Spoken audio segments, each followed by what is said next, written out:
Alhamdulillah. Alhamdulillahirrabbilalamin. Kembali lagi di Islam Itu Indah. Buat jamaah yang baru bergabung, kita ingatkan lagi nih. Tema kita pagi hari ini adalah wahai wanita, jangan terjebak dosa ini. Nah, ini bagus banget nih ya buat menjaga para wanita. Mudah-mudahan semua yang lagi nonton Islam Itu Indah ini dimasukkan dalam surganya Allah Subhanahu wa taala. Amin amin ya rabbal alamin. Sebelum kita lanjutkan lagi, kita mendengarkan tausiah dari guru-guru kita. Saya mau ngajak jamaah yang ada di rumah melihat tayangan dulu nih yang berikut ini. Tangi. Tangi kono lo karaoke nyo. Karaoke tangi. Karaoke. Nyo, kurang. Nyo tak tambahi. Udah, kono aja turu wae. Celonoan. Nyo kurang, nyo. Tak tambahi. Ki ana ewon-ewon parkiran mau. Nyo. Yang nggak gitu-gitu juga kali. Lakinya lagi mau tidur dibangunin suruh ke karaoke kasih duit ya. Gitu ya bener. Ojo turu-turu wae. Jangan tidur-tidur aja Ya, gitu. Nih sana karaokean karaoke. gitu ya Allah. Ini gimana sih? Nah sekarang coba saya mau tanya nih Ustaz Syam nih. Ketika seorang laki-laki dan perempuan sudah menjadi sepasang suami istri ya. Dan berumah tangga. Pasti kan sosok istri ini selalu pengen membahagiakan suaminya. Dengan ngasih kebebasan, kebahagiaan. Seperti tayangan yang barusan ini yang kebahagiaan yang bablasan nih katanya nih ya kan. Ya karena bisa menjadi pahala buat istri kalau memang baik. Nah tapi ini saya pernah dengar juga justru katanya kalau bisa ini bisa jadi datangin dosa juga buat istri. Nah sekarang bener nggak sih bahwa istri ini yang memberikan kebebasan dan kebahagiaan kepada suami ini justru bisa salah satu mendapatkan dosa atau penyebab dosa buat istri kepada suaminya. Mohon izin penjelasannya ini agak-agak sedikit membingungkan kata-katanya Iya. sebenarnya. Memberikan kebebasan untuk sang suami Iya. dalam hal maksiat. Nauzubillah. Kayak itu, tadi karaoke, kayak tadi. apa Tapi cari siapa tahu karaoke-nya di dalamnya dia ada kajian gitu kan. Enggak. Cuma pinjem apa ruang karaoke-nya kan ada family Ya, karaoke gitu. tapi jarang juga yang begitu. Kalau udah dikasih duitnya apalagi segepok. Kalau seandainya mau karaoke Iya. cuma keluarga aja sama family 200.000 udah beres 2 jam katanya Ya gitu mungkin ya kan. mau mampir sedekah kepada siapa gitu. Kita harus selalu husnuzon kepada orang lain gitu ya. Jadi kita harus berpositif thinking kepada orang lain. Mungkin saja karaoke-nya mungkin sedikit tapi mampir bersedekah kepada orang-orang di jalanan gitu ya. Bismillahirrahmanirrahim. Jadi ternyata baginda Nabi SAW memberikan bonus ya dari Allah Subhanahu wa taala. Apa bonusnya? Siapa yang menunjukkan satu kebaikan, maka dia akan mendapatkan pahala sesuai dengan kebaikan yang ditunjukkannya tanpa mengurangi pahala dari orang yang mengerjakan kebaikan tersebut. Jadi kalau ada orang yang nanya jalan di mana masjid, mau ikut kajian, ditunjukin masjidnya, maka insya Allah yang nunjukin jalan ke masjid itu juga dapat pahala. Nah, bagaimana kalau dosa? Ternyata tugas kita untuk menghalangi dosa juga ada, karena bukan hanya ya'muruna bil ma'ruf, bukan hanya ta'muruna bil ma'ruf, tapi juga tanhauna 'anil munkar. Bukan hanya mengajak kepada yang ma'ruf kebaikan, tapi juga yang namanya mencegah daripada kemungkaran. Nah, mengajak kepada kebaikan biasanya jauh lebih mudah daripada mencegah kepada kemungkaran. Ada yang mengatakan ya udahlah dosa-dosamu weh. Ya udahlah kalau kau yang berdosa bukan saya ini. Ya udahlah, ada juga yang mengatakan lebih parah lagi. Kenapa kau yang sibuk? Kan saya yang dosa. Neraka saya kok, yang diazab saya. Allah ingatkan dalam Al-Anfal, surah Al-Anfal Allah katakan begini. واتقوا فتنة لا تصيبن الذين ظلموا منكم خاصة. Kata Allah, dan takutlah kalian akan suatu azab, akan suatu siksaan, akan suatu musibah yang menimpa kalian. Yang bukan hanya menimpa khusus kepada orang yang bermaksiat, tapi bagi orang-orang yang juga membiarkan maksiat tersebut. Jadi kalau ditanyakan sama Spadli, dosakah seorang wanita membebaskan atau membiarkan suaminya berbuat maksiat? Maka dosa, dan dosanya pun bisa jadi Allah timpakan hukumannya kepada istri tersebut. Kenapa? Karena ketika Allah menghukum satu orang yang melakukan kesalahan, bukan hanya yang tertimpa ini yang melakukan kesalahan, tapi bisa saja semuanya kena terjadi tsunami misalnya, terjadi apa segala macam, terjadi musibah, itu nggak pilih-pilih siapa yang ada di sana. Cuma bedanya yang berbuat maksiat su'ul khotimah, yang tidak berbuat maksiat ya husnul khotimah. Adanya musibah menjadi pintu bagi dia lebih dekat dengan surganya Allah Subhanahu wa taala. Jadi ada tugas kita, yanhauna 'anil munkar. Kuntum khaira ummatin ukhrijat lin-nasi ta'muruna bil ma'ruf wa tanhauna 'anil munkari wa tu'minuna billah. Akan ada satu ummah yang akan mengajak kepada kebaikan dan mencegah daripada kemungkaran. Siapa ummah ini? Ummah ini bisa jadi suaminya. Ummah ini yang mengajak kebaikan bisa jadi anak-anaknya. Dan yang mencegah kemungkaran ini siapa? Bisa jadi dari suami, bisa jadi dari istri, bisa jadi dari anak-anak. Masya Allah. Ini kalau kita lihat dalam kehidupan nyata ini sebenarnya nggak kayak tadi ya. Kenyataannya itu adalah kebanyakan istri tuh yang cuek. Ngebebasin suaminya mau kemana aja. Betul. Ya udah silakan aja katanya mau kemana aja. Yang penting pulang nanti pulang gitu. Terus sampai temannya bilang kok didimin aja sih suaminya jalan begitu sama teman-teman ini. Banyak kok yang begitu. Gak apa-apa ntar juga pulang gitu. Nah, itu Iya. nggak bisa, itu nggak ada Betul. gironya orang ada bilang ya. juga yang penting uang belanja masuk gitu. Terserah kau sama siapa di luar sana, yang penting uang bulanan masuk. Ih, Itu ada juga yang begitu. nauzubillah. Tapi kalau ini ada beda lagi nih Umi nih. Saya punya satu tayangan lagi nih. Karena ini kalau misalnya ini kebalikannya. Kalau suaminya dari mana-mana, buahnya curiga. Kamu dari sini kemana? Kok habis ini kemana? Kok pulangnya agak lambat? Kok 5 menit lebih terlambat? Nah ini, coba nih kita lihat tayangan yang berikut ini dulu nih ya. Sama-sama kita lihat tayangannya. Apa kuangan? Aku sudah kasih. Kamu minta ini, minta itu. Apa kuangan? Satu yang belum. Kamu tinggal minta, tinggal ngomong, aku kasih. Cepat sebelum aku berubah pikiran. Bener kamu mau kasih apa? Benar, gak usah ngomong. Sini, aku mau minta password handphone kamu. Kenapa? Kenapa kamu diam? Kamu nggak kasih? Kamu berubah pikiran, ha? Ish! Apa? Kamu banting handphone kamu? Banting sekarang. Banting ayo, aku mau lihat. Dasar laki-laki.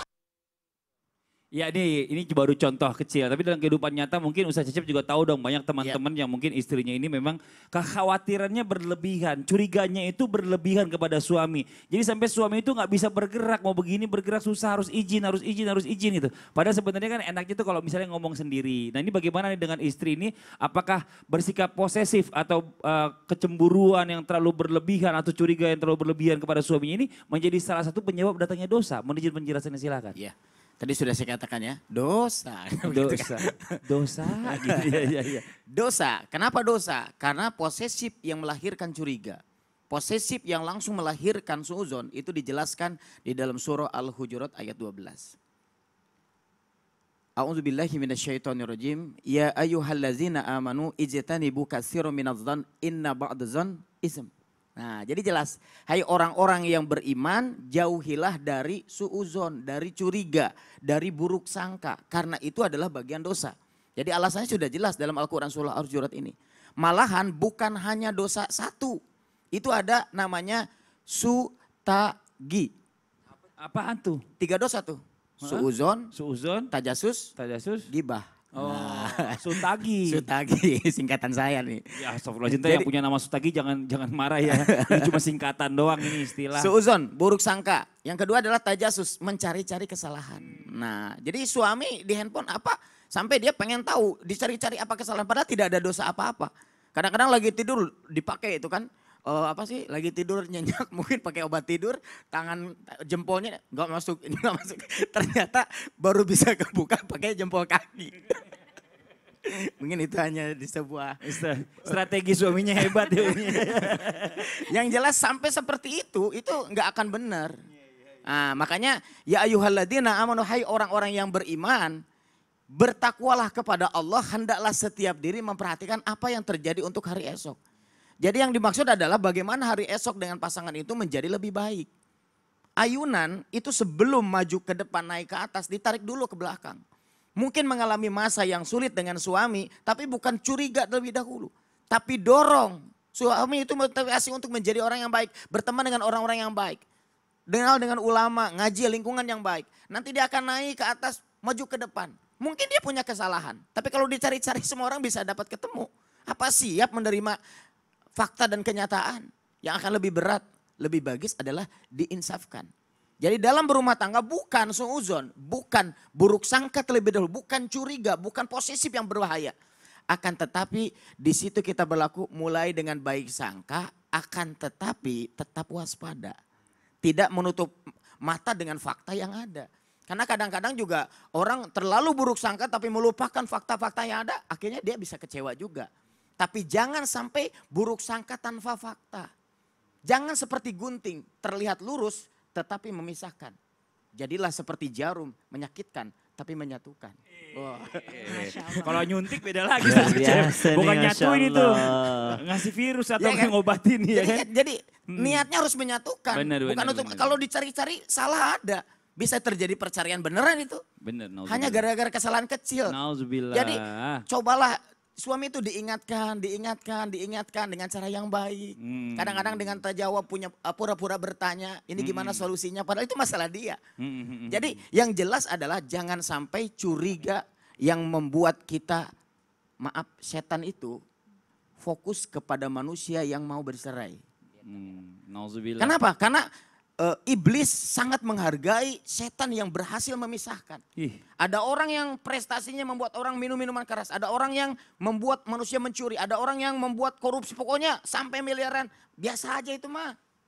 Cemen. Tapi kalau setan dia bisa memisahkan suami istri. Dia dikasih penghargaan khusus. Nauzubillah. Makanya hati-hati nih pasangan nih. Jangan sampai kita curiga membuat orang jadi lupa kepada Allah. Betul, ini biasanya terjadi nih pada pengantin-pengantin yang baru menikah 1 tahun, 5 tahun ya, 10 tahun ya Mi ya. Setelah itu udah biasanya lewat, biasanya tuh udah mulai saling percaya, udah handphone digeletakin aja di mana-mana. Iya, Kalau dulu suka idealnya memang diumpet-umpetin. begitu, idealnya diletak. Harusnya memang begitu diletakin, idealnya betul. ya, ini Masya Allah luar biasa nih. Sekarang kita lanjut lagi nih ya, bicara masalah tentang perempuan yang namanya manusia ini kadang-kadang kan memang ya sudah terlanjur dosa, sudah terlanjur, oh ini pernah saya berbuat salah seperti ini, saya pernah berbuat salah seperti ini. Nah terus bagaimana, ada nggak sih caranya bagi perempuan ini untuk menghapus segala dosa-dosanya tersebut? Mohon izin penjelasannya Umi, silakan. Ya, Punten. Bismillahirrahmanirrahim. Tentu sangat-sangat ada. Dengan cara apa? Dengan cara bertobat tentunya. Dengan cara bertobat. Karena subhanallah di dalam Al-Quran dikatakan, A'udzubillahi minasyaitonirrajim. Qul ya ibadiyalladzina asyrafu ala anfusihim. Wahai hamba-hambaku, subhanallah. Hamba-hambaku yang telah melampaui batas, artinya yang telah bermaksiat, yang terlalu banyak maksiat, la taqnatu mir rahmatillah. Jangan putus asa akan rahmat Allah. Jadi jangan mentang-mentang, aduh saya mah udah banyak dosa, mau tobat juga takut nggak diampuni. Diampuni. Jangan sampai putus asa, subhanallah. Dosa putus asa itu ternyata bisa lebih besar kadar dosanya daripada dosa yang telah dia perbuat. Na'udzubillah. Nah, bagaimana cara bertobatnya? Bertaubat taubatan nasuha. Bagaimana taubatan nasuha itu? Taubat yang sesungguh-sungguhnya. Caranya yang pertama adalah taubatan nasuha. Yang pertama taubatan nasuha itu adalah adanya penyesalan. Karena dikatakan an-nadmu huwat taubah. Penyesalan itu adalah bentuk dari taubat. Taubat Mbak, taubat nyesal. Enggak sih. Nah itu bukan taubat. Itu cuman apa ya, tomat mungkin ya. Tobat kumat. Tobat kumat itu. Tobat Mbak beneran tobat. Nyesal enggak sih? An-nadmu huwat taubah. Bahwa penyesalan itu adalah bagian dari taubat. Kemudian setelah itu subhanallah. Setelah menyesal, berjanji untuk tidak mengulangi apa yang telah dia lakukan. Berjanji kepada diri sendiri, berjanji kepada Allah bahwa apapun yang kemaksiatan yang telah dia lakukan, dia akan tinggalkan. Setelah berjanji kepada Allah, kepada dirinya sendiri, lalu apa? Sertai dengan amal soleh. Karena dikatakan wa man taba wa amila salihan, ya dikatakan barang siapa yang bertaubat dan melakukan amal soleh, maka Allah akan menerima setiap taubat-taubatnya. Bagaimana kalau misalnya dia tidak melakukan amal soleh, bagaimana dia akan punten bahasa saya nambalin kekurangannya kalau dia tidak ditambali dengan amal soleh. Setelah beramal soleh, apa yang harus dilakukan? Perbaiki pertemanan. Perbaiki pertemanan, karena kalau kita berteman dengan orang-orang yang soleh, itu otomatis kita akan ikut soleh. Ya punten, kalau kita kumpul di satu kajian atau di satu tempat, kita berteman dengan orang-orang yang soleh. Begitu waktunya sholat zuhur. Ketika biasanya kita, ya subhanallah, usikum wa iya nafsi bitaqwa. Misalnya kita hanya terbiasa sholat zuhur aja, ngelihat kiri kanan kita ada qobliyah, Kita kira-kira ngerjain qobliyah nggak? Ikut biasanya. Ngerjain, kenapa? Karena di sekeliling orang soleh. Paling tidak puntan-puntan. Ada rasa malu gitu kan. Orang lain qobliyah masa saya enggak. Ketika Ba'diyah, orang lain Ba'diyah masa saya enggak. Tapi Umi Maki itu mah karena malu bukan karena enggak apa-apa. Pelan-pelan. Awali seperti itu enggak apa, nanti lama-lama akan menikmati. Nah seperti itu. Selanjutnya apa? Apakah Allah akan menghapus semua dosa-dosa yang telah ditaubati? Yakin Allah akan menghapus semua dosa-dosa yang telah ditobati. Punten, seandainya ada orang yang berdosa, na'udzubillah, dosanya hingga menutupi bumi ini, na'udzubillah, lalu dia bertobat, sesungguhnya Allah hapus dosa-dosa yang sebesar bumi ini. Lalu lihat apa yang dikatakan, Allahu ghafurur rahim. Ghafur, Allah yang maha menghapus dosa yang na'udzubillah sebesar bumi misalnya. Rahim adalah Allah yang memindahkan kadar atau timbangan dosa yang tadinya sebesar bumi ini kemana? Ke dalam timbangan kebaikan. Maka dikatakan wallahu ghafurur rahim. Wallahu Masya Allah. a'lam. Jadi nggak ada istilah kata terlambat untuk bertobat. Yang penting taubatan nasuha, Betul. tidak mengulangi lagi kesalahan-kesalahan lalu yang pernah dia perbuat. Betul, dan beramal soleh. Beramal soleh. Ini Serta Masya berperbaiki Allah. pertama. Jadi semua masih ada kesempatan. Sangat banyak. Sebelum ajal menjemput, ayo kita persiapkan sama-sama semuanya untuk menjadi orang yang lebih baik. Nah sekarang kita lanjut lagi nih. Ustaz Syam, mohon izin Ustaz Syam. Siap. Nah ini ada pertanyaan banyak nih yang masuk juga pernah bertanya kepada saya. Kalau di dalam Islam itu saya pernah dengar katanya wanita itu haram memotong rambutnya atau memendekkan rambutnya seperti laki-laki. Nah tapi ada pertanyaan, bagaimana Mas Fadli kalau seandainya saya ini harus tugas. Kerja saya memang harus dipotong rambutnya, pendek seperti laki-laki. Terus ada juga yang bilang, karena tuh kalau misalnya panjang tuh gerah Mas Fadli, kalau mau sehari-hari kegiatan tuh agak ribet gitu. Kegerahan, ada lagi yang bilang, kalau misalnya ada penyakit gimana, seandainya ini kulit kepala tuh memang harus dipendekin. Nah ini jawabannya, mohon izin hari ini kita tuntaskan nih solusinya. Mohon izin silakan Ustaz Syam. Allah melaknat laki-laki seperti perempuan dan perempuan seperti laki-laki. Dari ungkapan ini, riwayat ini, hadis ini, maka ulama mengatakan, mengkategorikan, memendekkan rambut seperti laki-laki itu adalah hukumnya adalah haram. Karena Allah melaknatnya. Sesuatu yang dilaknat oleh Allah otomatis kita jangan mendekatinya. Sesuatu yang kita dilarang mendekatinya otomatis hukumnya adalah haram. Maka kalau ditanyakan haramkah seorang wanita memendekkan rambutnya? Haram. Kenapa haram? Karena dilaknat oleh Allah Subhanahu wa taala. Apa sebabnya diharamkan? Diharamkannya bukan karena rambutnya yang pendek, tapi diharamkannya karena tasyabuhnya atau menyerupai laki-lakinya.